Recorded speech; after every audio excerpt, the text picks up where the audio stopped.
Today, everybody wants to be spectacle free. No one wants to walk around toting a pair of glasses along. Also, removing your spectacles is good for your lifestyle. If you're a sportsman or sportswoman, if you're riding your motorcycle, if you're swimming, it's really difficult to see without your glasses. If you're poring over that laptop 10 and 12 hours a day and you have a thick pair of spectacles in the way, you get a headache after some time and you really don't feel good. And with a heavy pair of spectacles, even the bridge of your nose starts hurting after some time. A lot of people have unsightly marks on their nose left by spectacles.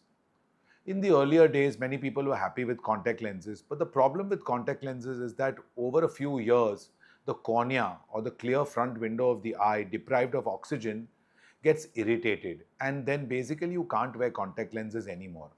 Also, as people come into their 30s, they become 35 or 40 years old, the tear film also reduces and the contact lens floats on a bed of tears. So when your tears are less, or you have dry eyes, or there's a lot of pollution, or you have allergies, you can't wear contact lenses. These are all the situations where laser vision correction is the best option for you. There are basically more than 4 or 5 types of laser vision correction, not 1 or 2 types as what people would think. Laser vision correction started in the 90s by putting a laser beam directly on the cornea. This was called PRK, and it was the gold standard at that time. It had some issues like lots of pain for 2 3 days. Vision would be hazy for a few days.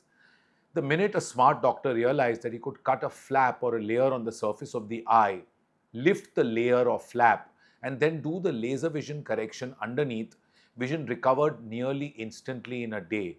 And this is what led to the great growth of refractive surgery or laser vision correction, where people had that wow factor. They walked in the next day seeing everything and smiling.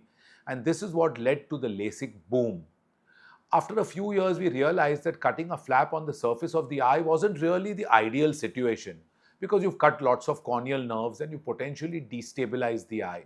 Of course, we didn't know that when LASIK was first invented. And so again, smart scientists and doctors got together and developed a procedure called SMILE, which is small incision lenticule extraction. And today, laser vision correction has moved towards lenticule extraction. The people that were making and selling LASIK machines or excimer lasers all have a lenticule extraction laser machine in their armamentarium. And more doctors are realizing that this is a more physiological way of doing things. This is a better way of doing things. This is kinder to the eye. It's safer. There's no chance of flap complications. There's a far less chance of having dry eye after these procedures. That's why today, most of the time, in most cases, I am doing a SMILE procedure. Just last week, this gentleman walked in and he was about -9 in both eyes, which is right at the upper limit of refractive surgery, and most surgeons abroad wouldn't do a laser vision correction on a number this high. We checked his corneal thickness and he was much thinner than normal. In such cases, there is no question of doing laser vision correction. Unless the cornea is really thick and healthy, we wouldn't do a laser vision correction. We would opt for a procedure called ICL, or implantable Collamer lens. Implantable Collamer lens is a tiny lens, just a few millimeters big, which is implanted inside the eye through a tiny tunnel. This procedure takes only 2 or 3 minutes. It's very precise, and the person can see everything just a day after the procedure, and sometimes even on the evening after the procedure. You can correct number as high as -16, 17, 18 with this. So this opens up the vista for a person who is like -10 or 12 or 14 and wants to be free of spectacles. Earlier, we could not help people like this, but today we can. ICL has been around for more than 25 years. It's made in Switzerland, and it's a patented technology of a company called STAR. And they have a patented material called Collamer. There are many companies around the world which have copied this, and they are making lenses of acrylic. But according to me, till today, Star Collamer lens is the best option. Today, if I had to do a phakic lens or a lens implant in my own eye, if I had a high spectacle number, I would only put a Collamer lens in my own eye.